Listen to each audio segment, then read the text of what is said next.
قوموں کو عام طور پہ تباہ کرنے میں ان کے لیڈروں کا ہاتھ ہوتا ہے۔ قوم تب بگڑتی ہے جب ان کے پیشوا اور لیڈر بگڑ جاتے ہیں۔ جب قوم کا پیشوا اور لیڈر کرپٹ ہو تو قوم بھی کرپٹ ہو جاتی ہے۔ جب لیڈر اخلاقی زوال کا شکار ہو تو قوم بھی اسی طرح کی اخلاقی برائیوں میں مبتلا ہو جاتی ہے۔ جب لیڈر سوائے مال جمع کرنے کو کچھ اور سوچنا چھوڑ دے تو قوم کی سوچ بھی وہی بن جاتی ہے۔ جب لیڈروں کو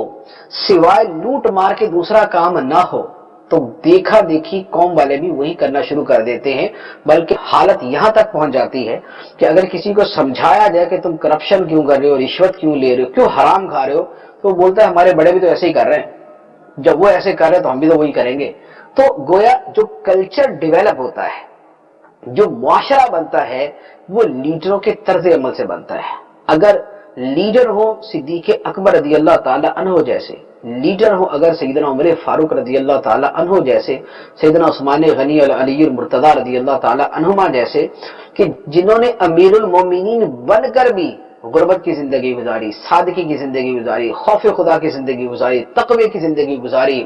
اپنے آپ کو اللہ کی بارگاہ میں جواب دہ سمجھتے ہوئے زندگی گزاری، تو ان کی قوم بھی اسی کے مطابق ان کی پیروی کر رہی ہوتی ہے۔ لیکن جب لیڈر وہ بن جائیں جیسے آج کل ہوتے ہیں تو پھر قوم اسی طرز عمل اور اسی طرز زندگی کی پیروی کرتی ہے، تو جیسے لیڈر کرتے ہیں ویسے ان کے نیچے والے کرتے ہیں۔